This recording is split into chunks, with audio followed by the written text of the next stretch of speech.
বয়ান করলে নবীর সুন্নাতের আশিক হবে একটু বলো জীবনতে কম গুনাহ করো না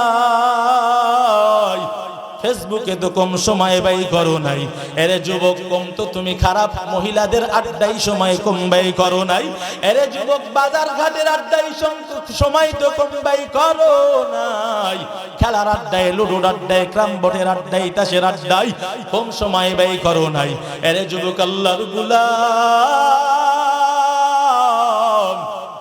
আর কত গুনাহ করবা গুনাহ করছো ওরে দুনিয়ার কেউ যদি না দেখে আমার আল্লাহর চোখ ফাঁকি দিতে পারবা না রে যুবক ওই গুনাহ কইরা কইরা বিদায় নিতেছো আমার আল্লাহর ভয় কি দিলের ভিতরে নাই আর কত গুনাহ করিয়া আল্লাহর কাছে তওবার দিকে ফিরবা বলো আর কত গুনাহ কইরা আমার পয়গম্বরের সুন্নাতের মালা গলায় পরবা বলো এখনো ফিরিয়ে আসার সময় আছে এখনো তো হায়াতটা বাকি আছে তওবা করলে maaf করে দিবেন আমার আল্লাহ আরে আল্লাহর গোলাম দুনিয়ার ভিতরে আইসা কোন তো গুনাহ করি নাই গুনাহের দিকে তাকাইয়া দেখো হাতের দ্বারা কত গুনাহ করলাম পায়ের দ্বারা কত গুনাহ করলাম জবানের দ্বারা কত গুনাহ করলাম অঙ্গ প্রত্যঙ্গের দ্বারা কত গুনাহ করলাম এই পর্দার অন্তরালের মা ও যুবতী বোন কত গুনাহ করেছো একটু নিজের চক্ষু দুইটা বন্ধ করিয়া একটু ভাবো এই গুনাহের কারণে জাহান্নামের আগুন জ্বলতেছে ওই জাহান্নামের আগুন যদি দুনিয়ার থেকে তওবা করিয়া বিদায় নিতে পারো জাহান্নাম বন্ধ হয়ে যাবে আর দুনিয়ার ভিতর থেকে যদি তওবা না করো গুনাহ করিয়া করিয়া করিয়া করিয়া এই রকম ভাবে যদি বিদায় দিয়া যাও ওই জাহান্নামের আগুন থেকে বাঁচানোর ক্ষমতা কারো নাই এ যুবক ভাই ভালো করে শুনিয়া নাও ওই জাহান্নামের আগুন কিন্তু আপনার আমার জন্য জ্বলিয়া আছে জাহান্নাম আমার আপনার জন্য অপেক্ষমান আছে গুনাহ নিয়ে যদি বিদায় হও কেউ বাঁচানোর মালিক নাই এজন্য আল্লাহর বান্দারা গুনার থেকে ফিরো নেকের কাজের সাথে নিজের জোড়াও এ আল্লাহর গোলামেরা ওই কবরে যাইয়া সব বুঝতে পারলেও কিন্তু লাভ হবে না ইসে মিলা নামে মোহাম্মদ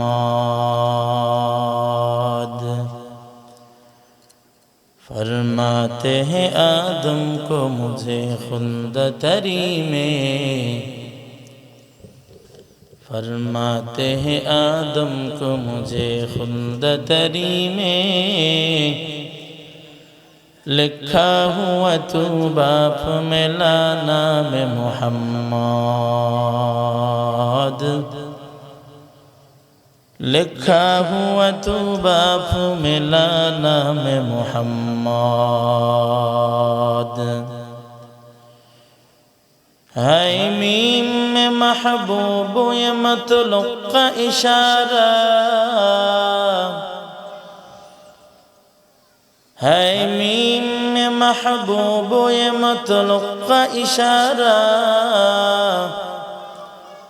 फिर क्यों ना हो महबूब खुदा नाम मोहम्मद फिर क्यों ना हो महबूब खुदा नाम मोहम्मद कर प्रेमेते भूले रईली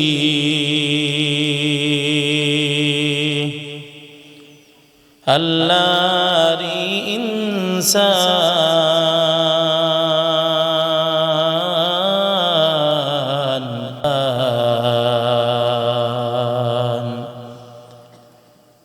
ना मन ली फरमान रे तू ना मान ली कुरआन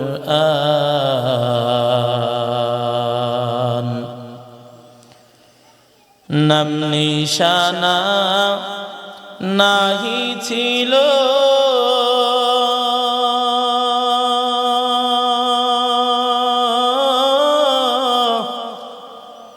শিশু জীবন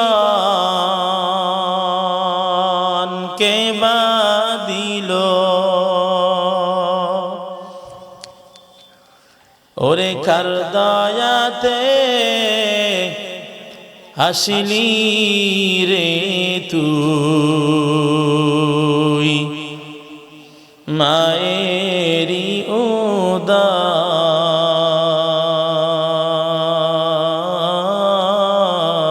উদার না মানলি ফরমান রে তুই না মানলি কুরআন যতই কর বাহাদুরি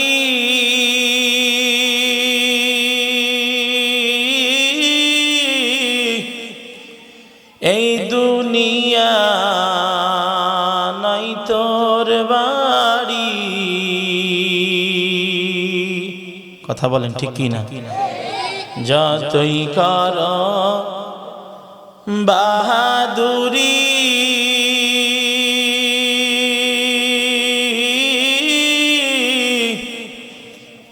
এই দুনিয়া নাই তোর বাড়ি ওরে যেতে হবে সবই ছাড়ি যেতে হবে সবই ছাড়ি ওই কবর মাজার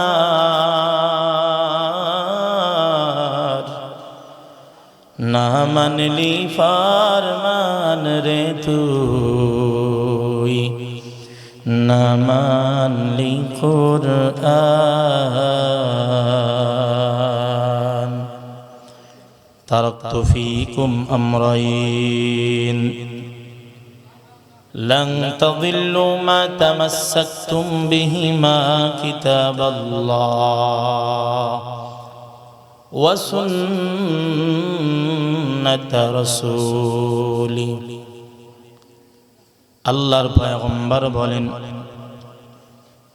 হে দুনিয়ার উম্মত আমি দুইটা জিনিস তোমাদের মাঝে রেখে গেলাম কয়টা আরো জোরে বলেন কষ্ট হয় আপনাদের কিছু সময় কথা বলো আপনারা আমার সাথে একটু কথা যদি বলেন আমার কথাই সহায়ক হবে কি পারবেন না ইনশাআল্লাহ আমি যদি একটু হাত দেখাই একটু কথা বলার চেষ্টা করবেন পারবেন না ইনশাআল্লাহ যখন এমন করব তখন আল্লাহু আকবার বলবেন পারবেন তো ইনশাআল্লাহ আল্লাহ কবুল করেন বলেন আমিন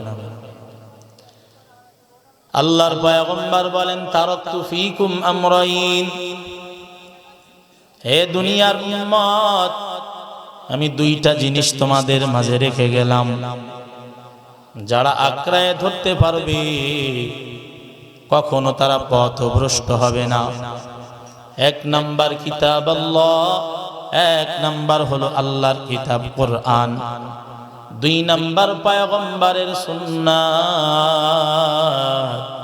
এই দুইটা জিনিস পয়গম্বর আমাদের মাঝে রেখে গেলেন আল্লাহ রাব্বুল আলামিন বলেন কুল ইন কুনতুম তুহিব্বুনাল্লাহ ও পয়গম্বর আপনি জানাইয়া দেন আমি আল্লাহর ভালোবাসা যারা পাইতে চাই ফাত্তাবিউনি তারা যেন আপনার ইত্তেবা করে আপনার ইত্তেবা করলে কি লাভ হবে ইউহিব্বুকুমুল্লাহ আমি আল্লাহর ভালোবাসা চাওয়া লাগবে না অটোমেটিক আমি আল্লাহর ভালোবাসা পেয়ে যাবে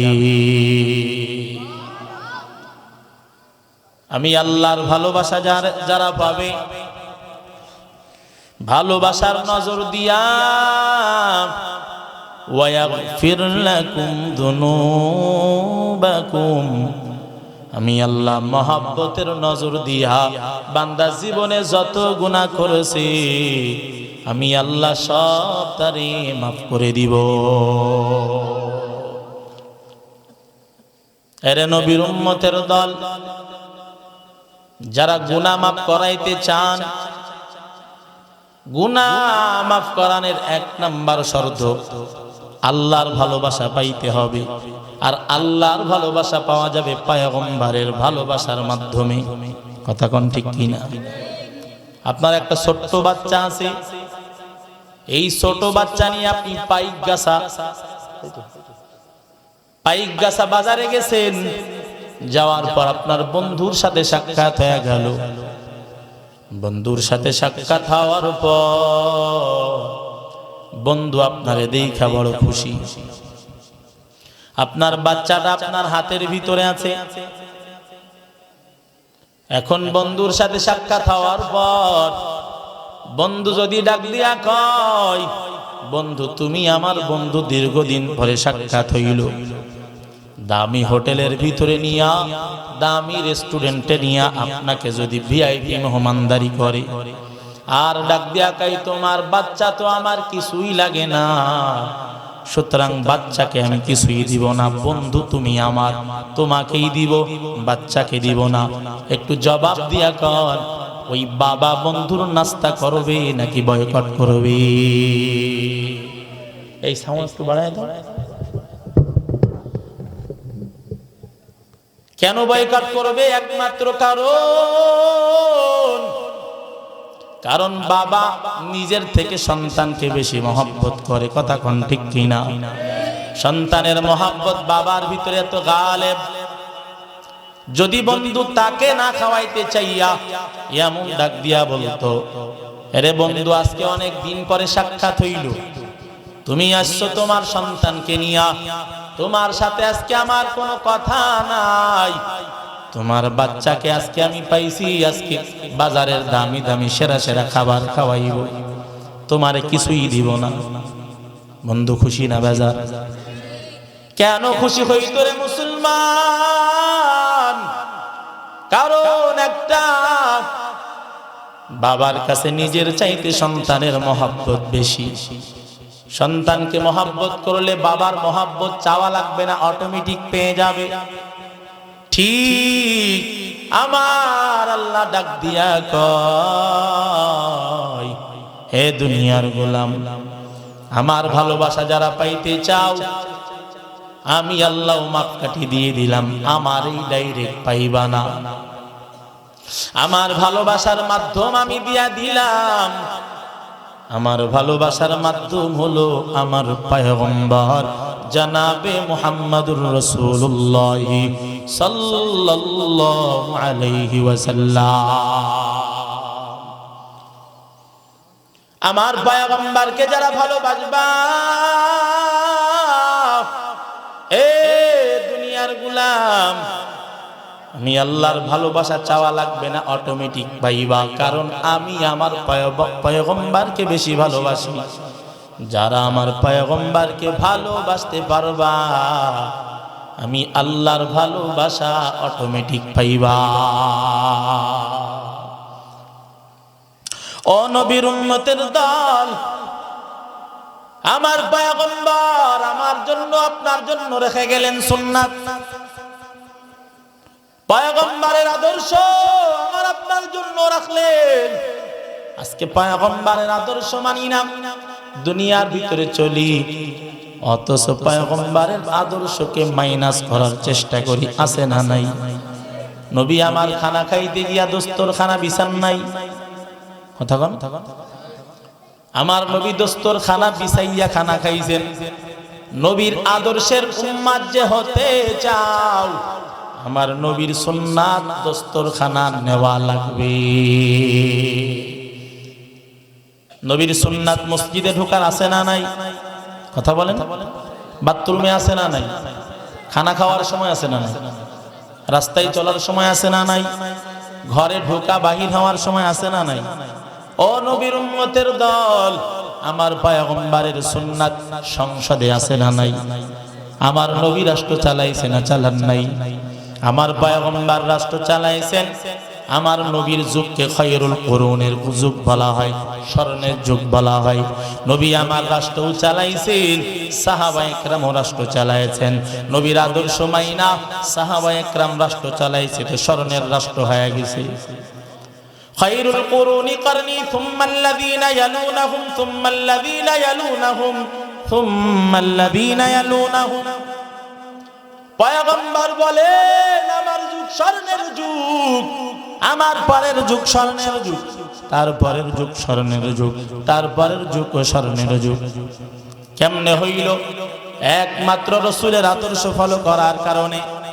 ও নবীর উম্মতের দল, কোন উম্মত যদি রাসূলের সুন্নাত রাসূলের আদর্শকে ব্যক্তি জীবনে পালন করতে পারে, তার ব্যক্তি জীবনটা সুন্দর হয়ে যাবে।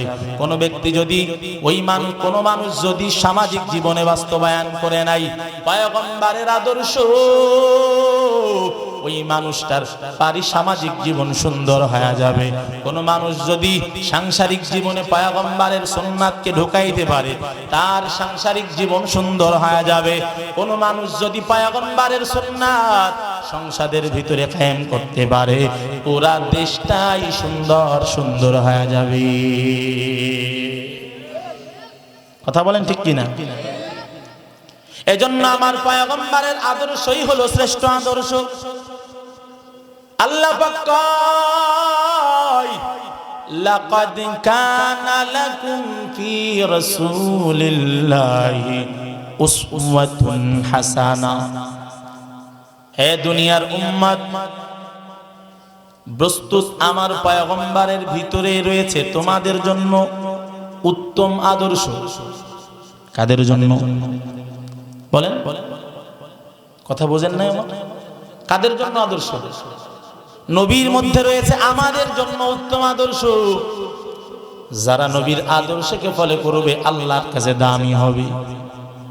পয়গম্বর বলেন দুনিয়ার মানুষ আমার সুন্নাতকে যদি মানতে পারো, দুনিয়ার ভিতর কেউ তোমারে ধরিয়া রাখতে পারবে না।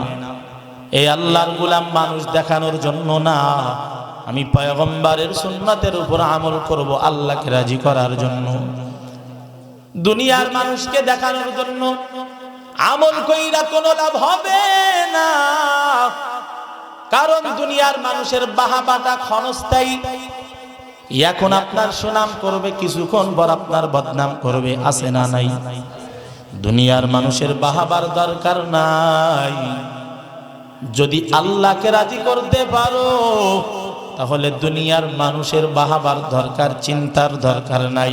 কারণ আল্লাহর রাজি করতে পারলে দুনিয়ায়ও তোমার টেনশন নাই, আখিরাতেও তোমার টেনশন নাই। আর দুনিয়ার মানুষকে রাজি করবা, আল্লাহর কাছে কিছুই পাইবা না।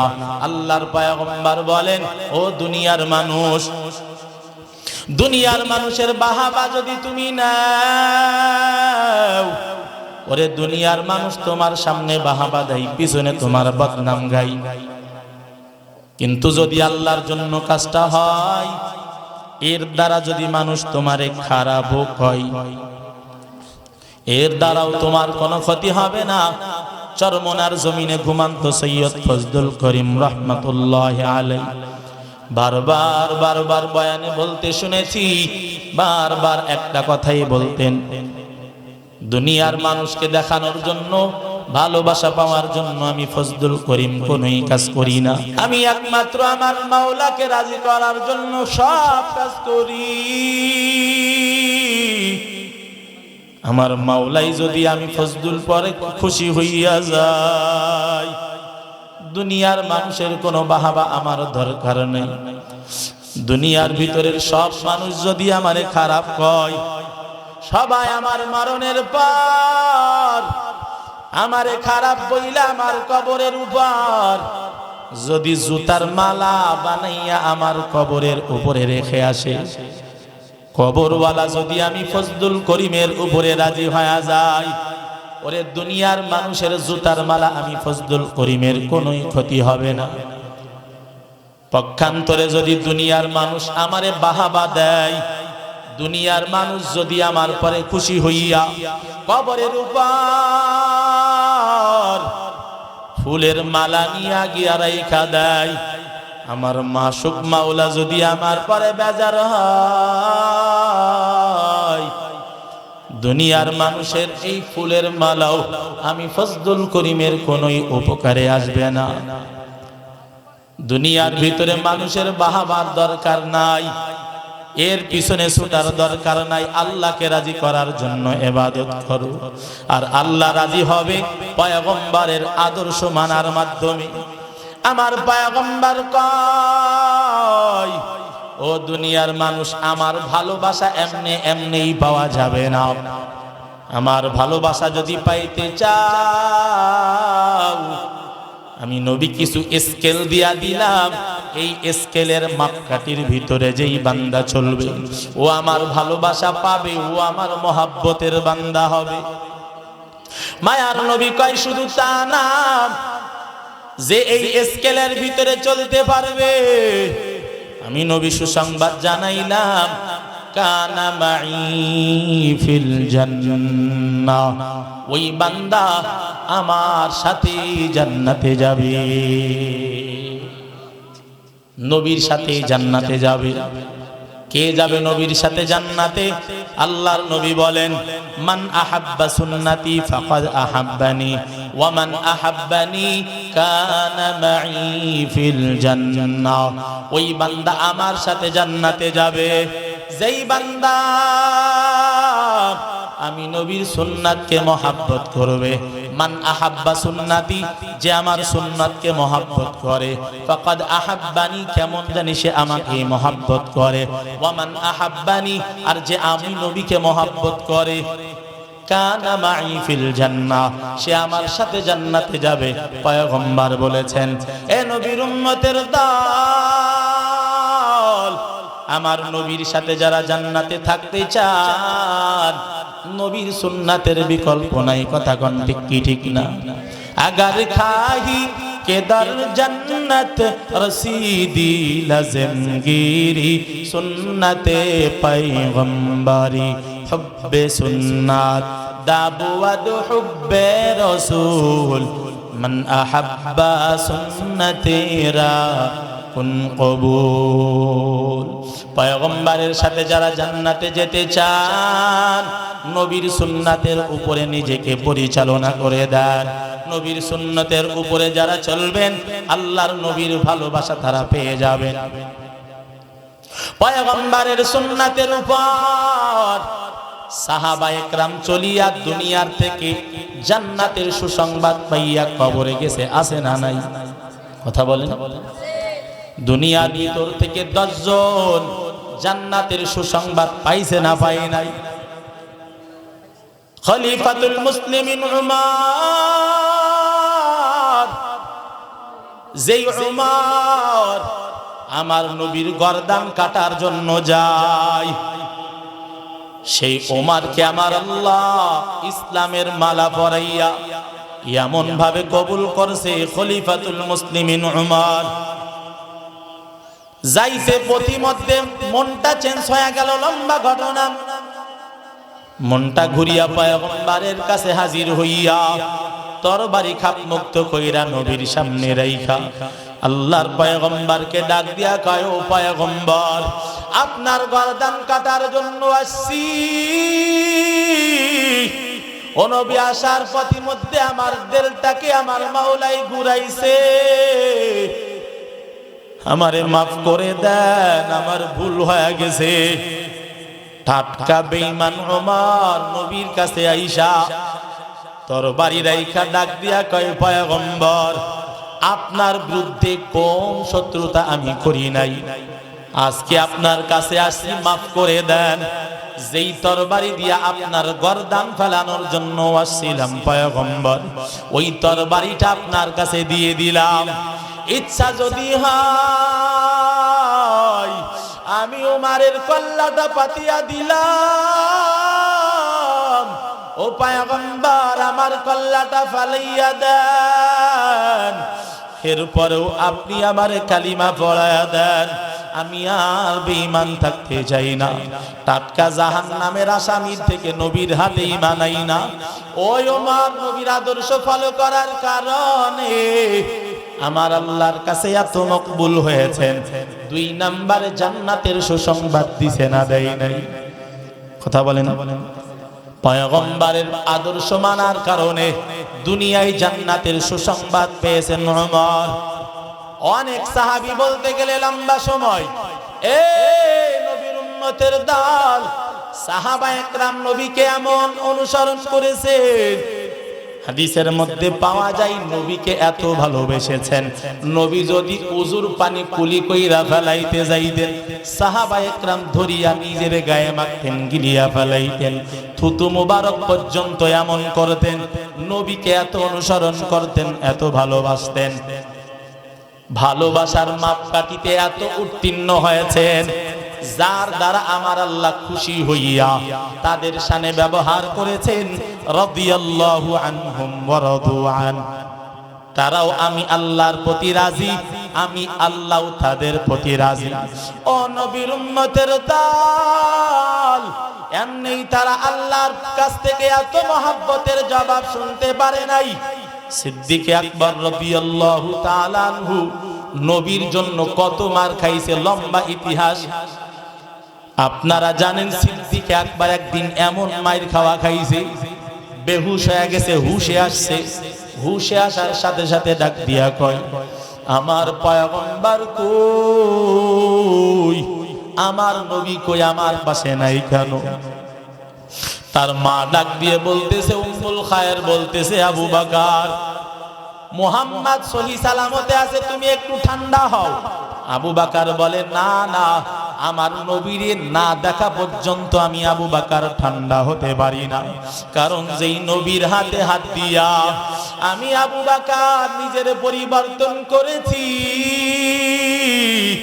ওই নবীরে যদি আজকে না পাই, ও মা, আমি আবু বকর ঠান্ডা হতে পারি না, আমার দিলটা মানাই না। পয়গম্বরকে আমি দেখতে চাই, নড়তে পারে না, চড়তে পারে না। আবু বকর রাদিয়াল্লাহু আনহুকে হাতাশিং করিয়া পয়গম্বরের কাছে যখন নেওয়া হয়, পয়গম্বরের সামনে গিয়া আবু বকর কয়, বাবু উম্মি নাতিকুন ফি লফযিহি সামানুন তুবাউ বিহিল কুলুবু ওয়া তুশতারা। এ আল্লাহর পয়গম্বর, আমার পিতামাতা আপনার প্রতি উৎসর্গ। এ আল্লাহর গোলাম আবু বকর নিজে নড়তে পারে না, নবীর সামনে দাঁড়াইছে, চেহারার ভিতরে রক্ত। আমার পয়গম্বর কয়, আবু বকর কেন আসছো? তুমি নিজে অসুস্থ, আমার কাছে তুমি না আইলেই পারতা, কেন তুমি আসছো এই অসুস্থ অবস্থায়? আবু বকর কয়, পয়গম্বর, আমি আমার থেকে আপনাকে বড় বেশি ভালোবাসি রে পয়গম্বর। কারণ আমি ইসলাম গ্রহণ করার পর কোন কষ্ট পাই নাই, ও নবী আপনার পিছু আমি ছাড়ি নাই। আজকে যদি আপনারে হারাইয়া ফেলি, আমি আবু বকর সহ্য করতে পারবো না। এত কষ্টের পরে আবু বকর তারপরে আল্লাহর কাছ থেকে এমন সালামের জবাবটা পাই নাই। তবে আবু বকর যখন দ্বীনের জন্য সব উৎসর্গ করেছে, গায়ের ভিতরে সালার সব পড়ছে, আল্লাহ পাক জিবরিল আমিনকে পাঠাইয়া জানাইয়া দেয়, জিবরাইল শুনাইয়া দাও, আমি আল্লাহ আবু বকরের প্রতি এমন রাজি হইছি, আমি আল্লাহর পক্ষ থেকে আবু বকরকে সালাম দিয়েছি। আবু বকরকে আমার পক্ষ থেকে সালাম পাঠিয়ে দিলাম, আমি আবু বকরের প্রতি রাজি হয়ে গেলাম।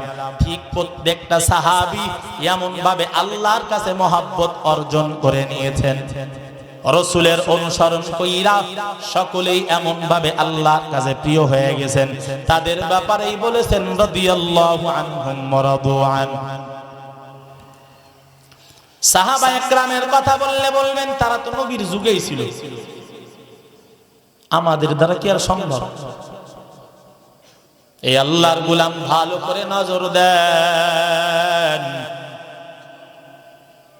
দাওরায়ে হাদিসের ভিতর একটা কিতাব পড়ানো হয়, হাদিসের কিতাব। কিতাবের নাম হলো আবু দাউদ শরীফ। কি শরীফ? আবু দাউদ শরীফ। আবু দাউদ শরীফের লেখক ইমাম আবু দাউদ রাহমাতুল্লাহি আলাইহি, ওনার জীবনীতে কয়েকদিন আগে আমি ঘটনাটা পড়লাম। আল্লাহর পয়গম্বরের একটা সুন্নাত তার থেকে ছুটে যাক, ইমাম আবু দাউদ হুশে থাকা অবস্থায় কখনো চাইতেন না। ইমামে আবু দাউদ রাহমাতুল্লাহি আলাইহি একদিন তিনি উজান ভাটির নদীর কিনারায় দাঁড়াইয়া আল্লাহর মারিফাত হাসিল করতেছেন, দাঁড়াইয়া আছেন। হঠাৎ করিয়া কানের ভিতরে সালামের আওয়াজ পৌঁছায় গেল। কে সালাম দিলেন? ডানে বামে সামনে পিছনে তাকাইয়া দেখে কাউকে দেখা যায় না। সাগরের মাঝখান দিয়ে একটা জাহাজ যায়, নজর করে দেখে জাহাজের নাবিকের ওখান দেখে কেমন জানি দুরুদের আমল ভেসে ভেসে আসতেছে। নাবিকের জবান থেকে কেমন জানি দুরুদের আমল ভেসে আসতেছে। ইমাম আবু দাউদ বুঝতে পারছে আমার সালামটা হয়তো ওই নাবিক ছাড়া অন্য কেউ দেয় নাই। উজান ভাটি থেকে উত্তর দিলে শুনতে পাবে না। আবু দাউদ রাহমাতুল্লাহি আলাইহি খেয়া ঘাটে চলে গেলেন, যাইয়া একজন মাঝিকে ডাক দিয়া কয়, মাঝি ভাই, ওই দূরে দেখা যায় একটা জাহাজ চলে যায়, আমি আবু দাউদ চাই ওই জাহাজটার কিনারায় তুমি আমাকে পৌঁছে দিবা। যখন এমন কথা বলছে, নৌকাওয়ালা বুঝতে পারছে আবু দাউদ হয়তো এই লোকটার ওই জাহাজটা বড় প্রয়োজন। প্রয়োজন না হলে কি ধরাই দিতে কয়? কথা বলেন, ধরাই দিতে তো বলে না। বুঝতে পারছে অনেক প্রয়োজন। নৌকাওয়ালা ডাক দিয়া কয়, জাহাজ আপনাকে ধরায় দিব, শর্ত একটা, 2 দিরহাম দেওয়া লাগবে। 2 দিরহাম ওই জামানায় অনেক টাকা। মাঝে মাঝে ঢাকার থেকে আপনারা বাইক গাছায় আসেন না, স্ট্যান্ডে নামার পর রাত 1টা বা 2টা বাজে কয়েকটা অটোওয়ালা দেখা যায়। অটোওয়ালারা কিন্তু ওই সময় ভাড়া যদি জিজ্ঞাসা করা হয় কি কয়? 10 টাকার ভাড়া 10 টাকা কয় না 5 টাকা কয়? কোন এদিকে কত বলে? অন্যান্য জায়গায় দেখি 200-310 টাকার ভাড়া রাত্রের ভিতর বেড়ে গেছে। কারণ জানে এই ব্যক্তি এই রাত্রে এখানে দাঁড়ায় থাকবে না, ওর যাওয়া লাগবে। লঞ্চ ঘাটে যদি দেখা যায়, সদরঘাট থেকে চাঁদপুরের লঞ্চ ছেড়ে চলে গেছে, একজন আসছে, ভাই ওই লঞ্চটা আমাকে ধরায় দেন। চাঁদপুর যাওয়ার জন্য যেই ভাড়া লাগে লঞ্চ ভাড়া, এই লঞ্চ ভাড়ার চাইতে নৌকাওয়ালারা ওই লঞ্চ ধরায় দেওয়ার ভাড়া বেশি চাই। যারা গেছেন তারা জানেন। তো এই রকম হয়ে যায় যে বিপদে পড়লে সুযোগ সন্ধানী হয়ে যায় মানুষ। আছে না নাই? কথা বলেন, আছে না নাই? বাঙালি সব সুযোগ সন্ধানী, শুধু বাঙালি না, ইমাম আবু দাউদের সামনে যে দাঁড়াইছে এও সুযোগ সন্ধানী। বুঝতে পারছে আবু দাউদ ওই লঞ্চে এই জাহাজটা তার বড় প্রয়োজন। ঠিক আছে, আপনাকে ধরায় দেব, 2 দিরহাম দিতে হবে।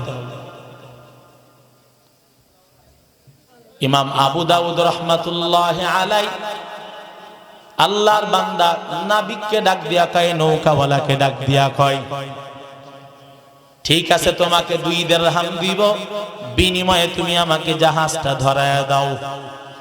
নৌকাওয়ালা ইমাম আবু দাউদকে নিয়া জাহাজের কিনারায় যখন পৌঁছায় গেলেন, কিনারায় পৌঁছানোর পর কানের ভিতরে দুরুদের আওয়াজ ভেসে ভেসে আসতেছে। জাহাজের নাবিক জাহাজ চালাইতেছে আর জবানের ভিতরে দুরুদের আমল করতেছে। হঠাৎ করিয়া নৌকার ভিতর থেকে আওয়াজ দিছে, ও ভাই, এই নাবিক ভাই, তোমার দুরুদটা একটু বন্ধ করো, আমি তোমার সাথে একটু কথা বলার জন্য এসেছি। নাবিক পিছন ফিরিয়া নজর করে দেখে এক আল্লাহর বান্দা তার ডাক দিয়ে দিয়ে কি বলতে চাই, দুরুদের আমল থামাইয়া প্রশ্ন করলেন, কি বলতে চাও বলে দাও। আমি উজান ভাটিতে দাঁড়ায় ছিলাম, একটা সালামের আওয়াজ আমার কানে পেয়েছি। তুমি বলো এই সালামটা কি তুমি দিয়েছো কিনা, এটা আমার জবাব, তুমি বলে দাও। আল্লাহর বান্দা ডাক দিয়া কয়, হ্যাঁ সালামটা আমি আপনাকে দিয়েছিলাম। ইমাম আবু দাউদ বলে, ঠিক আছে, যদি সালাম তুমি দিয়ে থাকো জবাবটা নিয়ে নাও। ওয়া আলাইকুমুস সালাম ওয়া রাহমাতুল্লাহি ওয়া বারাকাতুহু। সালামের জবাব দিয়া আবু দাউদ রাহমাতুল্লাহি আলাইহি বলেন, নৌকা ঘুরাও। নৌকাওয়ালা তাকাইয়া অবাক হয়ে গেছে, হাই হাই কত পাগল মানুষ, এত টাকা খরচ কইরা 2 দিরহাম খরচ করিয়া শুধুমাত্র সালামের জবাব দেওয়ার জন্য এখানে আসছে। মানুষটা যদি পাগল না হইতো এমন কাজ তো করতে পারতো না, 2 দিরহাম খরচ করতো না।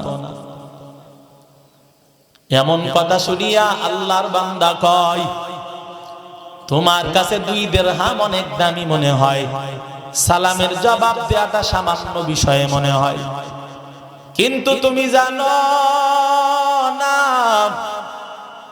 আমি আবু দাউদের কাছে সালামের জবাব দেওয়াটা সামান্য কোনো বিষয় না। আমি আবু দাউদের কাছে এই সালামের জবাব দেওয়াটা আমার নবীর সুন্নাত, আর আমার নবীর সুন্নাত পালন করার জন্য তোমার কাছে মনে হয় 2 দিরহাম অনেক টাকা খরচ করেছি। না না, 2 দিরহাম আমার কাছে আমার নবীর সুন্নাত পালনের জন্য কিছুই না। আমি আমার নবীর সুন্নাত পালন করার জন্য, জিন্দা করার জন্য আমি এই নৌকা পর্যন্ত, এই জাহাজ পর্যন্ত আসছি, তোমার কাছে হাস্যকর মনে হয়। এই নৌকাওয়ালা শুনিয়া নাও, এটা আমি আবু দাউদের কাছে আমার নবীর সুন্নাত। পয়গম্বর বলেছেন, মান তারাকা সুন্নতি লাম ইয়ানালু শাফাআতি, যে আমার সুন্নাত মানবে না আমি পয়গম্বর তার সুপারিশ করতে যাব না। নবীর সুন্নাত যে ছেড়ে দিবে, ময়দানে মাহশারে নবী উতারে ছেড়ে দিবে।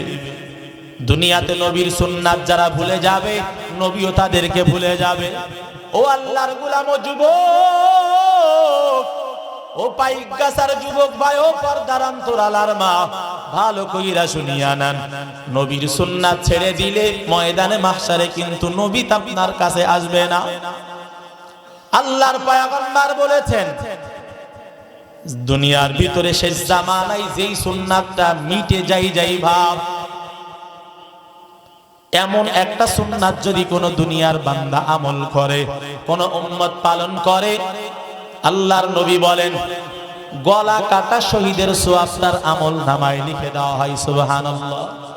এরে আল্লাহর গোলাম, এইটা আমার আপনার কাছে সামান্য। আবু দাউদ রাহমাতুল্লাহি আলাইহি নৌকার মালিককে ডাক দিয়া কই, শুনো, তোমার কাছে সামান্য, আমার কাছে অনেক দামি, গুরুত্বপূর্ণ। আল্লাহর বান্দা নৌকা এখন ঘাটের কিনারায় পৌঁছায় গেল, সন্ধ্যা নামিয়ে আসছে। আল্লাহর বান্দা বাসার দিকে রওনা। এশারের নামাজ আদায় কইরা কাইলুলা একটু বিছানায় পিঠ লাগাইছে, ঘুমের ঘরে চলে গেছে। ঘুম এসে গেছে, ঘুমের ঘরে স্বপ্নে যুগে দেখে ইমাম আবু দাউদ একটা জান্নাতের ভিতরে ঢুকানো হইছে। একটা জান্নাতের ভিতর ইমাম আবু দাউদ ঢুকিয়া নজর কইরা তাকাইয়া দেখে একটা সুন্দর বালাখানা। এত সুন্দর বালাখানা জীবনেও চোখে দেখি নাই। রাআইতু আইনি কত্তু, কোনদিন সে চোখে দেখে নাই। ইমাম আবু দাউদ বলে, আমার জিন্দেগিতে এত সুন্দর বালাখানা আমি দেখি নাই। এত সুন্দর বিল্ডিং দেখিয়া মনের ভিতরে আবেগ আপ্লুত হইয়া আমি পুরা ওই জান্নাতের কিনারা এদিক ওদিক আমি ঘোরাঘুরি করতে শুরু করলাম।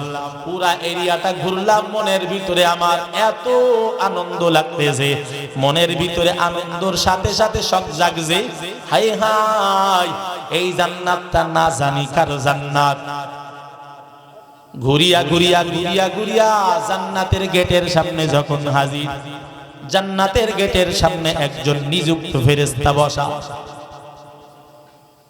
আবু দাউদ নিজের নফসকে ডাক দিয়া কয়, হায় যদি একটু আমি ভিতরে ঢুকতে পারতাম কতই না আমার ভাগ্যটা খুশনসিব হতো। মনে করতে দেরি হইছে, সঙ্গে সঙ্গে ওই ফেরেশতাকে কয়, ভাই এই বাসার ভিতরে আমি একটু ঢুকতে চাই, অনুমতি আছে? কয় না না, অনুমতি নাই। কেন অনুমতি নাই? কয় এই বাসার জিম্মাদার আমি না, আমি শুধুমাত্র গেটম্যান, আমার অনুমতি দেওয়ার ক্ষমতা আমার নাই। বাসার মালিকের পাওয়ার লাগবে, তার অনুমতি লাগবে।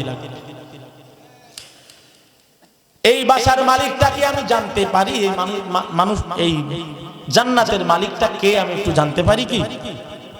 নিযুক্ত ফেরেশতা এখন ডাক দিয়ে কয়, এই ঘরের মালিক, এই জান্নাতের মালিক হলেন ইমামে আবু দাউদ রাহমাতুল্লাহি আলাইহি। সুবহানাল্লাহ। ডাক দিয়ে কয়, এই ঘরের মালিক ইমামে আবু দাউদ। এখন হাসে, আমার ঘরে আমি ঢুকবো, অনুমতির কি আছে? জান্নাতের ফেরেশতাকে ডাক দিয়া কয়, ভাই আমি হলাম আবু দাউদ, আমি ঘরে ঢুকতে চাই। ঠিক আছে, ঢুকেন। ঢুকবে, সঙ্গে সঙ্গে ঘুম ভেঙে গেছে। ঘুম ভেঙে যাওয়ার পর ইমাম আবু দাউদ রাহমাতুল্লাহি আলাইহি অবাক হয়ে গেছেন, কি ব্যাপার? আমি জান্নাতের গেটে ঢুকতে গেলাম, ঘুম ভেঙে গেল। তবে ঘুম ভাঙ্গার আগ দিয়া ফেরেশতার কাছে জিজ্ঞাসা করছে, আবু দাউদ কেমনে এই জান্নাতের মালিকটা হইল? কিসের কারণে আল্লাহ জান্নাতের ঘর তাকে দিলেন? ফেরেশতা ডাক দিয়া কয়, এই জান্নাত তাকে একটা কারণে দান করেছেন। কারণটা হলো আজকের দিনে আবু দাউদ আল্লাহর পয়গম্বরের সুন্নাত জিন্দা করার জন্য 2 দিরহাম খরচ করিয়া সালামের জবাব পৌঁছাইছে। আল্লাহ পাক রাজি হইয়া এই 2 দিরহাম নবীর সুন্নাত পালন করার জন্য ব্যয় করার কারণে আল্লাহ খুশি হইয়া ইমামে আবু দাউদের জন্য এই জান্নাতটা বরাদ্দ করে দিয়েছে। ইমামুল আউয়ালিন আল আখিরিন বহরে সাদকা রাহমাতাল লিল আলামিন শাদ ওজুদাস রাহমাতাল লিল আলামিন মসজিদে ও শাদ হামারো ইয়ে জমিন। নবীর সুন্নাত মানলে ওই বান্দা আল্লাহর কাছে দামি হয়ে যাবে। এই নবীর উম্মতের দল। শুধু তাই না, আরো একজন বড় ইমামের নাম আপনারা জানেন, ইমাম আহমদ ইবনে হাম্বল রাহমাতুল্লাহি আলাইহি।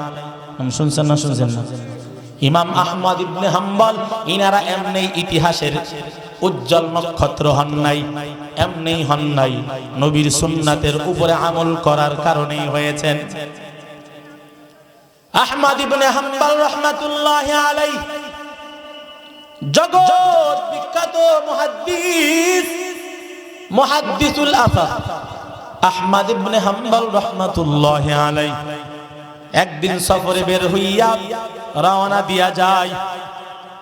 ইশারের নামাজ আদায় কইরা একটা মসজিদের ভিতরে বসা, কিছু সময় থাকব, কিছু সময় অবস্থান কইরা আমি আমার গন্তব্যে চলে যাব।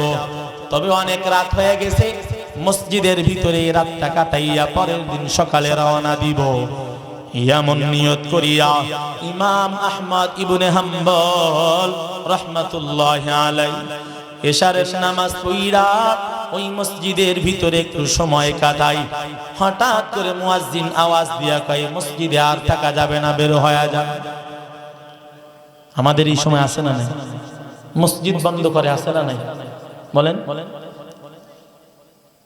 গ্রাম অঞ্চলের মসজিদ তো বাদই দিলাম, শহর অঞ্চলে চোরের ভয়ে, কই চোরে মানে না ধর্মের কথা, ধর্মের বাণী কথা বলেন, ঠিক কিনা? চোর মসজিদেও চুরি করে। এই চোর থেকে বাঁচার জন্য মসজিদে নামাজ পড়বে যে একজন পথিক, এমনও সুযোগ নাই, তালা মেরে রাখে। তো ওই জামানাও এইরকম, যেমন জামানা তেমন দামি জিনিস থাকতো। মুয়াজ্জিন কয় থাকা যাবে না, বের হতে হবে। মসজিদে তালা লাগাই আমি বের হয়ে চলে যাব। আহমদ ইবনে হাম্বল কি করবেন? বের হয়ে গেছেন। কোথায় যাবেন ঠিকানাও জানা নাই। এই রাত্রে আমি এখন কোথায় থাকবো তাও জানেন। এদিক ওদিকে নজর দেয়, তাকায় দেখে একজন রুটিওয়ালা শীতের রাত্রে রুটি বানাইতেছে। তো উনি ভাবলেন তার কাছে যদি আমি যাই, আগুনের কিছু তাপও আমি পাবো, আবার সময় কাটানোর জন্য একজন মানুষও মিলবে। ইমাম আহমদ ইবনে হাম্বল রাহমাতুল্লাহি আলাইহি এমন চিন্তা ভাবনা করিয়া রুটিওয়ালার কিনারায় চলে গেলেন।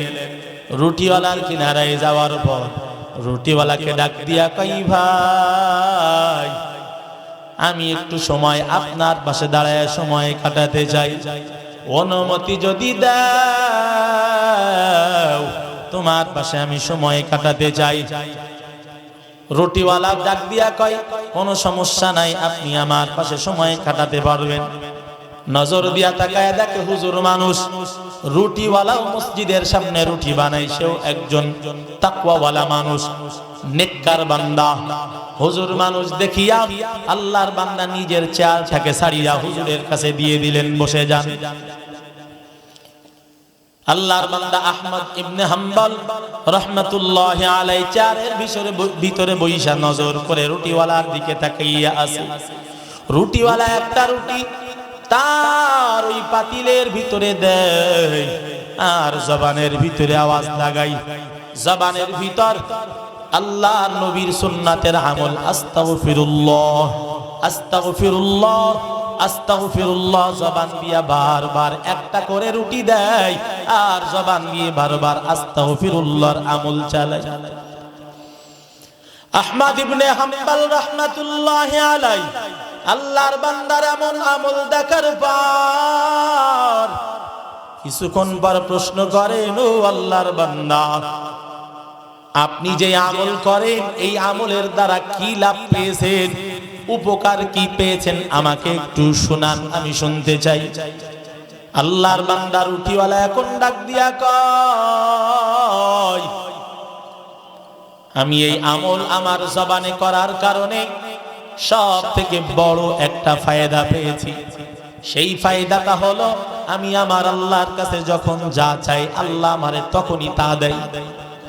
আল্লাহ আমার জবানকে মুস্তাজাবুদ দাওয়া বানাইয়া দিছে।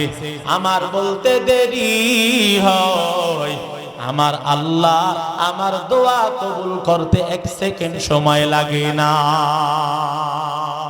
কাদেরে কুদরতু দারি বার কামাল আনতা রব্বি আনতা হাসবি যুল জালাল। সবকিছু পূরণ করনেওয়ালা কে? সবাই বলেন কে? আল্লাহ তুমি দয়ার সাগর, আল্লাহ তুমি দয়ার সাগর, রহমানুর রহিম। তোমার দয়াই পূর্ণ আমার সারা নিশিদিন, তোমার দয়াই পূর্ণ আমার সারা নিশিদিন। তুমি রুটিওয়ালা কয়, আমি যা বলি আল্লাহ আমার বলতে দেরি হয় কিন্তু কবুল করতে একটু দেরি করেন। সব দোয়াই কবুল হয়েছে। হয় না এমন কোন আমল আছে? এমন কোন বিষয় কি আছে যেটা আপনি চেয়েছেন কিন্তু পান নাই? রুটিওয়ালা ডাক দিয়া কয়, হ্যাঁ, একটা দোয়া আমার আজও পর্যন্ত কবুল হয় নাই। কি কবুল হয় নাই? কয় আমি আল্লাহর কাছে দীর্ঘদিন যাবত কান্না করতেছি, দীর্ঘদিন যাবত আমি আল্লাহর কাছে একটা দোয়া করতেছি আর কান্না করতেছি। আমি শুনেছি এই জামানার ভিতর একজন মুহাদ্দিস উদ্দাহার, বড় একজন মুহাদ্দিস এই জামানার ভিতরে আছেন। বড় একজন ইমাম আছেন, নাম হলো ইমাম আহমদ ইবনে হাম্বল রাহমাতুল্লাহি আলাইহি। আমি তার সাক্ষাৎ একটু চাই। আমি শুনেছি সে অনেক বড় একজন আলেম। আমি আল্লাহর কাছে দোয়া করতেছি, ও আল্লাহ, আপনি আমার একটু সময় করে দেন, আমি ইমাম আহমদ ইবনে হাম্বলের কাছে যাব, আমি গিয়া তার সাথে একটু মোলাকাত করব, তার কপালের ভিতরে একটু চুম্বন করব, আমি তার চেহারা দুনিয়ায় একটু এক নজর দেখিয়া নিব। আমার মনের এই আশা আজও পর্যন্ত আমার কবুল এখনো হয় নাই। সব কবুল হয়েছে, এইটা শুধুমাত্র বাকি আছে। রুটিওয়ালা নিজের মনের কথা জানাইতেছে, আর ইমামে আহমদ ইবনে হাম্বল মাথাটা নিচের দিকে দিয়া দুই চোখের পানি দ্বারা বুক ভাসায়। হাই হাই, আমি একজন নগণ্য মানুষ, আর আমাকে পাওয়ার জন্য এই রুটিওয়ালার মতো কত আসে আমারে পাওয়ার জন্য এমন ভাবে আল্লাহর কাছে দোয়া করে। ও আল্লাহ, এইটা আমার নিজের কোন কারিশমা না রে আল্লাহ, এটা আপনার নবীজির আদর্শের ফল। আজ আমি আহমদ ইবনে হাম্বলের, ইমাম আহমদ ইবনে হাম্বল রুটিওয়ালার কথা শুনে আর দুই চোখের পানি ফেলে ফেলে বুক ভাসায়। রুটিওয়ালা নজর করে তাকাইয়া দেখে আহমদ ইবনে হাম্বল চোখের পানি ফেলে ফেলে কান্না করতেছে। রুটিওয়ালা এখন বলেন, ও আল্লাহর বান্দা, পরিচয় তো জানা নাই, আপনি কেন আমার কথা শুই না কান্না করতেছেন? আমি একটু জানতে চাই, আমার দুঃখের কথা শুই না আপনার চোখের ভিতরে কেন পানি? আহমদ ইবনে হাম্বল আল্লাহর বান্দাকে ডাক দিয়া কইরে, রুটিওয়ালা ভাই, ওরে তুমি এতদিন যার জন্য কান্না করেছো, যার সাথে মোলাকাতের জন্য আল্লাহর কাছে দোয়া করেছো, আজকে মুয়াজ্জিনের ধাক্কা দিয়া মসজিদ থেকে বাহির করিয়া আজকে তোমার রুটির দোকানের ভিতরে চেয়ারের ভিতরে তোমার সামনে পাঠায়া দিছে। তুমি আমার হয়তো চিনো না, ওরে আমার পরিচয় না, আমি দুনিয়ার আর কোন বান্দা না, আমি হইলাম এই জামানার যেই মানুষকে পাওয়ার জন্য তুমি আল্লাহর কাছে দীর্ঘদিন দোয়া করছো। আমি হইলাম সেই আহমদ ইবনে হাম্বল। আসো, তোমার আমার আল্লাহর কাছে ওই ইস্তেগফারের আমল, নবীর সুন্নতের আমল আমার আল্লাহর কাছে এত প্রিয় হয়েছে, তোমাকে আমার কাছে যাওয়া লাগে নাই। তোমার আমলের পাওয়ারের দ্বারা সুন্নতের উপরে দায়মান থাকার কারণে আমার আল্লাহ আমি আহমদ ইবনে হাম্বলকে আজকে তোমার কাছে পাঠাইয়া দিছে। এখন রুটিওয়ালা রুটি বানানো বাদ দিয়া আল্লাহর বান্দা এখন দৌড়ায়া যায়, আহমদ ইবনে হাম্বলের হাতটা জড়াইয়া ধরে, দুইটা হাত জড়াইয়া ধরিয়া হাতের ভিতরে চুমা লাগায়, কপালের ভিতরে চুমা লাগায়, বুকের সাথে আলিঙ্গন করে। হুজুর, আপনাকে পাওয়ার জন্য কত দোয়া করেছি, হুজুর আমার আল্লাহ আমার দোয়া কবুল করেছেন, আজকে আপনি আমার দোকানে হাজির হয়ে গেছেন, আমার আর কোনো ইচ্ছা আমার আল্লাহর কাছে বাকি নাই। এ আল্লাহর গোলাম, নবীর সুন্নাত আমল করলে কি লাভ? আমার আল্লাহ ওই বান্দার মনের সকল আশা পুরা করিয়া দেয়। এরে আল্লাহর গোলাম, নবীর আশিক হইয়া কত মানুষ দুনিয়ার এ প্রান্ত থেকে ও প্রান্ত ছুটিয়া নবীজির রওজার পাশে গিয়া আশেপাশে ঘোরাঘুরি করে নবীজির আশিকেরা। অনেকেই হিজরত করিয়া মুহাজিরে মদনী হয়ে গেছেন। এ আল্লাহর গোলামেরা, দুনিয়ার ভিতরে 4টা কবরস্থান আছে সব থেকে দামি, তার ভিতর থেকে 1 নাম্বার হলো আমার নবীজির কবরের পাশে যেই কবরস্থান, নাম হলো জান্নাতুল বাকি। জান্নাতুল বাকির সর্বপ্রথম যিনি মাইয়িত, আউয়ালু মান মাতা বাদাল হিজরা ওয়া দুফিনা ফিল বাকি, সর্বপ্রথম যিনি ওই জান্নাতুল বাকিতে ঘুমাইছেন নবীজির সব থেকে কাছের সাহাবী, কলিজার টুকরা সাহাবী, নবীজির প্রান্তীয় সাহাবী হযরতে উসমান রাদিয়াল্লাহু তাআলা আনহু, উসমান ইবনে মাজউন, উসমান বিন মাজউন রাদিয়াল্লাহু তাআলা আনহু সর্বপ্রথম ওখানে ঘুমাইছে। আর উসমান ইবনে মাজউন নবীজির বড় কাছের সাহাবী। তারপরে অনেক মাইয়িত শোয়ানো হইছে নবীজির কবরের পারে, সেই কবর যেই মাটিতে কবরের আযাব হবে না, হবে না, হবে না, সেই মাটিতে ঘুমানোর জন্য নবীর আশিকরা অনেকেই চলে গেছে। 2 নাম্বার দামি কবরের একটা কবর নবীজির সহধর্মিনী আম্মা জান খাদিজাতুল কুবরা রাদিয়াল্লাহু আনহা, যেই কবরস্থানে ঘুমায় আছেন জান্নাতুল মুআল্লা। এই কবরস্থানটা বড় দামি কবরস্থান। আর একটা কবরস্থান বড় দামি বাইতুল মুকাদ্দাসের পাশে, হাজার হাজার নবীদের কবর, যেখানে কবরস্থানটা বড় দামি। চতুর্থ নম্বরে যেই কবরস্থানটা দামি, নাম বলা হয় মাকবারায়ে মুহাম্মাদিয়া। উজবেকিস্তানের ভিতর ইমাম বুখারীর জমিনে কবরস্থান। এই কবরস্থানটা বড় দামি কবরস্থান। মাকবারায়ে মুহাম্মাদিয়ার ভিতরে যত মাইয়িত ঘুমায় প্রত্যেকেই 1 লক্ষ হাদিসের হাফেজ। 2 নাম্বার প্রত্যেকেই নাম হলো মুহাম্মদ। আমি যেই কথা বলতেছিলাম ওই জামানায় এমন মানুষ ছিল যারা দামি জায়গায় ঘুমানোর জন্য নিজেকে মহাজির মক্কি বানাইছে, মহাজির মদনী বানাইছে, শুধুমাত্র দামি স্থানে থাকার জন্য। নবীর একজন আশিক ছিলেন, নাম হলো ইমাম মালিক। কি বলবো নাকি থাকবে? নবীজির আশিক ইমাম মালিক রাহমাতুল্লাহি আলাইহি। আমার আপনার ভালোবাসা মুখের ভালোবাসা।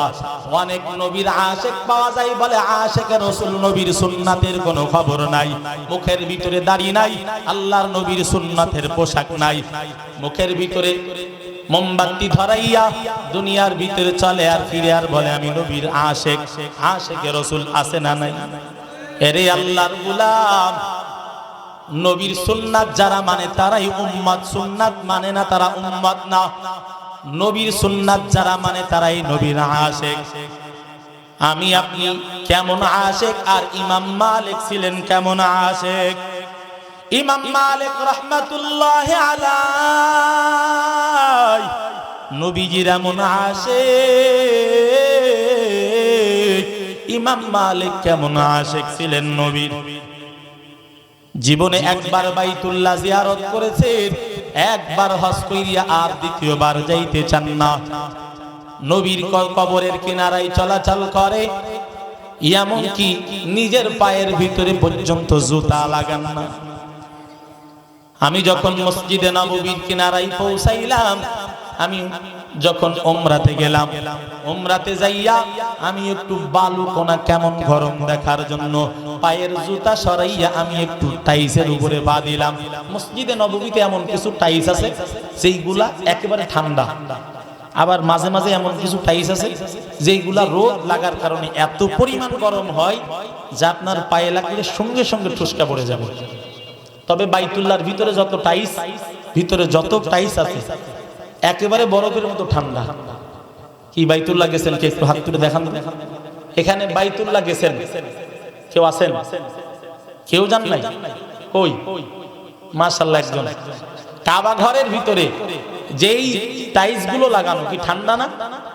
ওগুলো ঠান্ডা, কিন্তু মসজিদে নববীতে যেই টাইলস আছে এই টাইলসের ভিতরে ঠান্ডাও আছে গরমও আছে। এত গরম, আমি ইমাম মালিকের সেই ত্যাগকে বোঝার জন্য একটু খালি পায়ে দিলাম। কয়েক ঘন্টা খালি আমার জ্বলছে, খালি এত পরিমাণে গরম। অথচ ইমাম মালিক রাহমাতুল্লাহি আলাইহি ওই জমিনে উত্তপ্ত বালুর উপরে এমন ভাবে চলাচল করেছেন। ইমাম মালিক রাহমাতুল্লাহি আলাইহি জুতা পায়ে লাগাই নাই। ইমাম মালিক রাহমাতুল্লাহি আলাইহি একবার বাইতুল্লাহ গেছে, দ্বিতীয়বার বাইতুল্লাহ যাওয়ার কোনো নিয়ত করে নাই। তবে নবীর এমন আশিক মনের ভিতরে কালি খুসাই, মনের ভিতরে জল্পনা কল্পনা হয়, আর একবার যদি বাইতুল্লাহ যাইতে পারতাম তাহলে আমার জীবনটা আরো একটু ভালো লাগতো। এই রকম মনস্থ করে মনের ভিতরে তামান্না নিয়া চলে।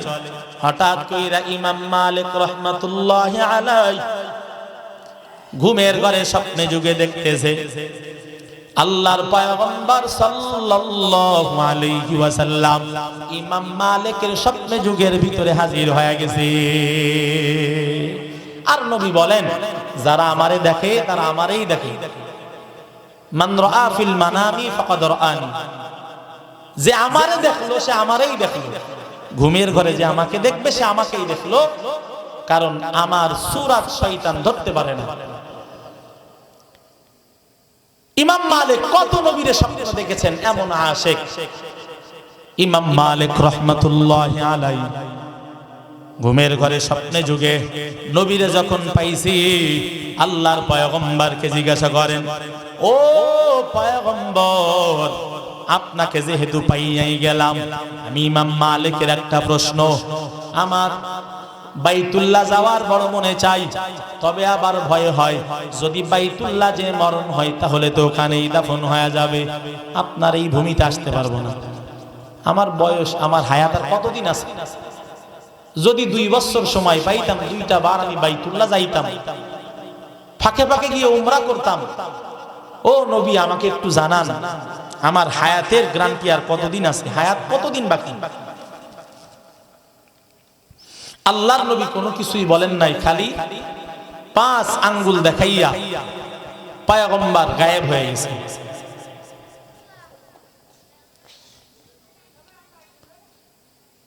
ইমাম মালিক রাহমাতুল্লাহি আলাইহি পয়গম্বরকে জিজ্ঞাসা করেছেন কতদিন হায়াত বাকি। পয়গম্বর 5 আঙ্গুল দেখাইয়া ওখান থেকে ঘুমের ঘর থেকে চলে গেছে, সামনে থেকে সরে গেছে। ইমাম মালিক রাহমাতুল্লাহি আলাইহি ঘুম ভাঙ্গিয়া গেছে, টেনশন পেরেশানের ভিতরে পড়ে গেছে। নবী আমার 5 আঙ্গুল দেখাইয়া কি বুঝাইতে চাইলেন এইটা তো আমি জানি না, স্বপ্নের তাবির তো জানি না, কি হবে আমার স্বপ্নের ব্যাখ্যা? নবী আমাকে 5 আঙ্গুল দেখাইয়া কি ইশারা করলেন? আমার কি 5 বছর হায়াত বাকি, নাকি আমার 5 মাস সময় আছে, নাকি 5 দিন আছে, নাকি 5 ঘন্টা, নাকি 5 মিনিট? কি বুঝাইলেন পয়গম্বর? এই স্বপ্নের ব্যাখ্যা তো আমার কাছে জানা নাই। ইমাম মালিক রাহমাতুল্লাহি আলাইহি খাদেমকে ডাক দেয়, ও খাদেম, তুমি চলিয়া যাও, এই জামানার ভিতরে একজন তাবির কারক আছে, স্বপ্নের তাবির করতে পারেন, নাম হলো মুহাম্মদ ইবনে সিরিন রাহমাতুল্লাহি আলাইহি। তার কাছে যাইয়া আমার এই প্রশ্নটা উপস্থাপন করবা, তবে নাম বলবা না, স্বপ্নের ব্যাখ্যা জানবা। খাদেমকে বলিয়া ইমাম মালিক পাঠাইয়া দিছেন মুহাম্মদ ইবনে সিরিনের দরবারে। মুহাম্মদ ইবনে সিরিনের দরবারে খাদেম যাওয়ার পর খাদেম প্রশ্নটা উপস্থাপন করলেন। স্বপ্নে দেখছেন একজন এমন এমন স্বপ্ন দেখছে, আপনার কাছে স্বপ্নের ব্যাখ্যা জানার জন্য পাঠাইছে। ও মুহাম্মদ ইবনে সিরিন, স্বপ্নের ব্যাখ্যাটা আপনি যদি বলে দেন ভালো হয়, দ্রুত বলে দেন। এমন বলার পর মুহাম্মদ ইবনে সিরিন রাহমাতুল্লাহি আলাইহি প্রশ্ন করে, এ আল্লাহর বান্দা, এই প্রশ্নটা তুমি যে আমার কাছে এই স্বপ্নের ব্যাখ্যাটা চাইলা, স্বপ্নটা দেখছে কি? স্বপ্ন দেখনেওয়ালার নামটা বলো, আমি স্বপ্নের ব্যাখ্যা করে দেব। কারণ যদি কোনো স্বপ্ন, এই স্বপ্ন কোন রাসূলের আশিক দেখে থাকে, তাহলে এই স্বপ্নের ব্যাখ্যা হবে একরকম। কোন বেদাতি, কোন কাফের যদি দেখে থাকে, তাহলে এইটার ব্যাখ্যা হবে ভিন্ন। সুতরাং তুমি আমাকে বলো, স্বপ্ন দেখছে কে, তার নামটা বলে দাও। নাম জানতে চাওয়ার পর খাদেম কয়, না না, নাম বলার পারমিশন আমাকে দেওয়া হয় নাই, নাম বলতে পারবো না। ইমাম মালিকের নাম যখন বলতে পারবে না, কইয়া দেয় মুহাম্মদ ইবনে সিরিন ডাক দিয়া কয় আমার দরবারে দাঁড়ায়ও না, নাম যেহেতু বলতে পারবা না স্বপ্নের ব্যাখ্যাও দেওয়া যাবে না, চলে যাও। স্বপ্নের ব্যাখ্যাও জানা যাবে না, চলে যাও। খাদেম চলে আসে, ইমাম মালিকের কাছে হাজির হইয়া ডাক দিয়া কয় ও ইমাম মালিক, মুহাম্মদ ইবনে সিরিন কয় নাম যদি না বলো স্বপ্নের ব্যাখ্যা তিনি দিতে পারবে না। এবার বলে দ্রুত যাও, নাম বলো, স্বপ্নের ব্যাখ্যা আনো। মুহাম্মদ ইবনে সিরিনের কাছে পৌঁছায়া যায়। খাদেম ডাক দিয়া কয় স্বপ্ন দেখছে ইমাম মালিক। মুহাম্মদ ইবনে সিরিন কয় আমিও বুঝতে পারছি এই জামানায় এমন স্বপ্ন ইমাম মালিক ছাড়া আর কেউ দেখতে পারে না। যাও যাও যাও যাও জানায়া দাও ইমাম মালিককে নবীজির 5 আঙ্গুলের ব্যাখ্যা জানায়া দাও। নবীজির 5 আঙ্গুলের ব্যাখ্যা ইমাম মালিককে বলে দাও। নবী 5 আঙ্গুল দেখাইয়া ইমাম মালিককে জানায়াছেন আল্লাহ সারা দুনিয়ার কেউ এই 5 জিনিসের কথা জানে না। 1 নাম্বার ইন্নাল্লাহা ইনদাহু ইলমুস সাআ, কিয়ামত কবে হবে এইটা দুনিয়ার কেউ জানে না। জানে নাকি? দুনিয়ার কেউ জানে না। 2 নাম্বার ওয়া ইউনাজ্জিলুল গায়ব, বৃষ্টি কবে কখন কোথায় হবে এটাও কেউ জানে না। ওয়া ইয়ালামু মা ফিল আরহাম, মায়ের গর্ভে কি আছে এটাও কেউ জানে না। ওয়া মা তাদরি নাফসুম মাযা তাকসিবু গাদা, রিজিক কার কোথায় লেখা আছে, কে কোথায় খাবে কবে খাবে এটাও কেউ বলতে পারে। ওয়া মা তাদরি নাফসুম বিআইয়ি আরদিন তামুত, আর মৃত্যু কার কোথায় হবে এইটাও কেউ বলতে পারে না। আল্লাহর পয়গম্বর ইমাম মালিককে 5 আঙ্গুল দেখাইয়া এই 5 বিষয়ে ইশারা করেছে। ওই ইমাম মালিক এই 5 জিনিসের ব্যাখ্যা আমি নবীও জানি না, এইটা কেউ বলতেও পারে না, বলতেও পারবে না। সুতরাং তোমার বাইতুল্লাহ যাইতে পারবা কি পারবা না এইটা নবীও বলতে পারে না। তোমার হায়াত কতদিন আছে একমাত্র আল্লাহ জানে, নবীও বলতে পারে না। এরে আল্লাহর গোলাম, এমন আশিক ইমাম মালিক নবীর জমিনে চলছে, জুতা পায়ে থেকে পায়ে দেয় নাই। এরে আল্লাহর গোলাম, নবীজির কেমন আশিক বেলাল, যেই বেলাল মৃত্যুবরণ করার পর আমিরুল মুমিনিন খলিফাতুল মুসলিমিন উমর ডাক দিয়া কই মাতা সাইয়্যিদুনা বেলাল, আমাদের সরদার বেলাল দুনিয়া থেকে বিদায় হয়ে গেল। সাহাবায়ে কেরামের ভিতর থেকে আওয়াজ, ও খলিফাতুল মুসলিমিন, আপনি কেন বেলালের শানে এমন শব্দ চয়ন করলেন, কেন বললেন সাইয়্যিদুনা বললেন, সরদার শব্দ কেন উল্লেখ করলেন? সে তো গোলাম জাদা গোলাম। বেলাল আমার নবীর এমন আশিক, যেই নবীর আশিক বেলাল আমার নবীর সুন্নাতকে এমন ভাবে পালন করেছে। বেলাল গোসল দিতে গোসলখানার ভিতরে যায়, নবীর সুন্নাতের মাথার টুপিটা খুলে না। বেলাল ঘুমাইতে যায়, মাথার ভিতরে টুপি খুলে না। বেলাল ঘুমাইতে যায়, টুপি খুলে না। গোসল দিতে যায়, মাথার টুপিটা মজবুত করিয়া ধরিয়া মাথার ভিতরে পানি দেয়। কারণ বেলাল কয় আমি বেলালের থেকে আমার পয়গম্বরের একটা সুন্নাত ছুটে যাবে, আমি বেলাল সহ্য করতে পারি না। বেলাল নবীর এমন সুন্নাতের আশিক, যার কারণে আমি সাইয়্যিদ শব্দ ব্যবহার করেছি। বেলাল হয়তো আমাদের কোন গোত্রীয় সরদার না, কিন্তু বেলাল আমার পয়গম্বরের সুন্নতের একজন সরদার, যার কারণে আমি বেলালের শানে এমন সাইয়্যিদ শব্দ ব্যবহার করেছি। ও যুবক, ও পাইকগাছার যুবক, আর কত বয়ান করলে নবীর সুন্নাতের আশিক হবে একটু বলো। জীবনতে কম গুনাহ করো নাই, ফেসবুকে তো কম সময় ব্যয় করো নাই। এরে যুবক, কম তো তুমি খারাপ মহিলাদের আড্ডায় সময় কম ব্যয় করো নাই। এরে যুবক, বাজার ঘাটের আড্ডায় সময় তো কম ব্যয় করো নাই। খেলার আড্ডায়, লুডোর আড্ডায়, ক্রাম বোর্ডের আড্ডায়, তাসের আড্ডায় কম সময় ব্যয় করো নাই। এরে যুবক, আল্লাহর গোলাম, আর কত গুনাহ করবা? গুনাহ করছো, ওরে দুনিয়ার কেউ যদি না দেখে আমার আল্লাহর চোখ ফাঁকি দিতে পারবা না রে যুবক। ওই গুনাহ কইরা কইরা বিদায় নিতেছো, আমার আল্লাহর ভয় কি দিলের ভিতরে নাই? আর কত গুনাহ করিয়া আল্লাহর কাছে তওবার দিকে ফিরবা বলো? আর কত গুনাহ কইরা আমার পয়গম্বরের সুন্নাতের মালা গলায় পরবা বলো? এখনো ফিরিয়ে আসা সময় আছে, এখনো তো হায়াতটা বাকি আছে। তওবা করলে মাফ করে দিবেন আমার আল্লাহ। এরে আল্লাহর গোলাম, দুনিয়ার ভিতরে আইসা কোন তো গুনাহ করি নাই।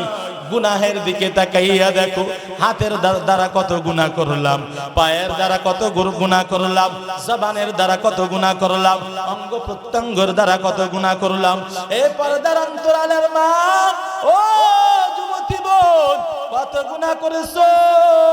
একটু নিজের চক্ষু দুইটা বন্ধ করিয়া একটু ভাবো, এই গুনাহের কারণে জাহান্নামের আগুন জ্বলতেছে। ওই জাহান্নামের আগুন যদি দুনিয়ার থেকে তওবা করিয়া বিদায় নিতে পারো, জাহান্নাম বন্ধ হয়ে যাবে।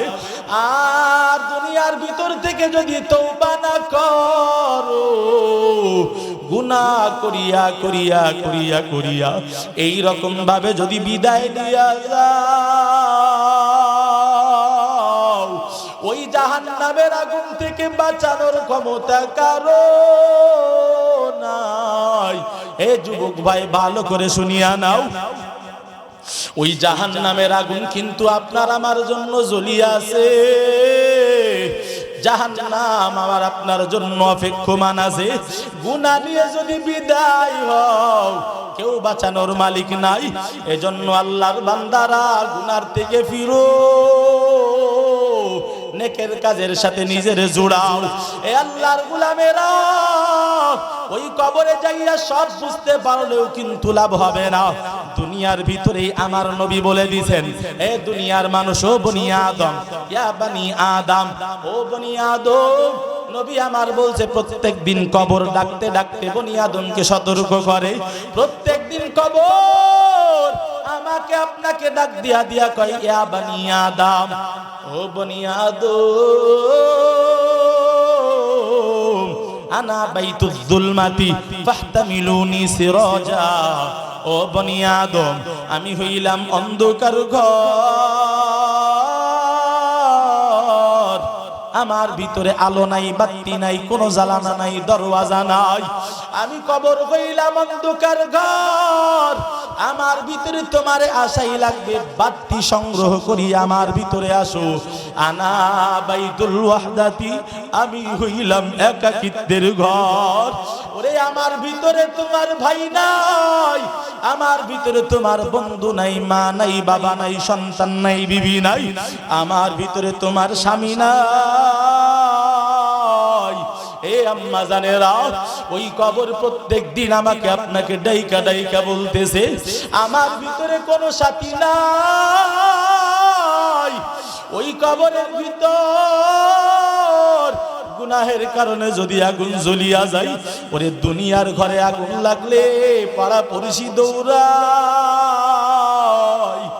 আমার আপনার ভাই দৌড়াই, মা বাবা দৌড়াই, কিন্তু আমার আপনার গুনাহের কারণে যে কবর গৃহে যে আগুন জ্বলিয়া আছে, এই গুনাহ নিয়া তওবা বাদে যদি বিদায় নাও, ওই কবরের আগুন থেকে বাঁচানোর কেউ নাই। দুনিয়ার ঘরে আগুন লাগলে সবাই দৌড়াই, পানি লাগায়, কবরের ঘরে আগুন নিভানোর জন্য কাউকে পাইবা না। এজন্য কবর বলতেছে আনা বাইতুল ওয়াহদাতি ফাহতামিলুনি আনিসা, আমার ভিতরে সাথী তৈরি করে আসো। এই আল্লাহর গোলামেরা, কবর বলতেছে আনা বাইতুল গুরাবি, আমি হইলাম সাপ বিচ্ছুর ঘর। আমার ভিতরে আগুনের অভাব নাই, আমার ভিতরে সাপের অভাব নাই, আমার ভিতরে বিচ্ছুর অভাব নাই, বিষাক্ত প্রাণীর অভাব নাই। গুনাহ নিয়ে যদি কবরে আসো, কেউ তোমার ঠেকাইতে পারবে না, বাঁচাইতে পারবে না। এরে যুবকের জন্য গুনাহ তো করিয়াই ফেলছি, আমার আল্লাহর নাম হলো গফফার। জীবনের সব গুনাহ নিয়ে যদি আল্লাহর কাছে হাজিরা দাও, আল্লাহর কাছে যদি ক্ষমা চাও, আমার আল্লাহর নাম গফফার।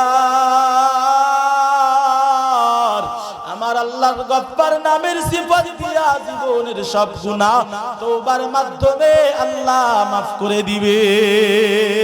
এজন্য যত গুনাহ করেছি আর জীবনে গুনাহ করব না, আর নেকের কাজ ছাড়ব না। যত গুনাহ হয়েছে তওবার নিয়ত যদি হয়, আরে আল্লাহর গোলাম তওবার নিয়তে আমার আল্লাহর কাছে দুইটা হাত দেখায়া দেন। ও দয়ার মালিক, কুদরতের নজর দিয়া তাকাইয়া দেখেন, আয় আল্লাহ আমরা গুনাহ করেছি রে আল্লাহ। গুনাহের বোঝা নিয়া আপনার দরবারে দুইটা হাত তুলেছি, মেহেরবানি করিয়া জীবনের গুনাহগুলো মাফ করে দেন। আয় আল্লাহ তওবার নিয়তে হাত তুলেছি, তওবার উপরে ইস্তেকামত থাকার তৌফিক দান করেন, আমিন।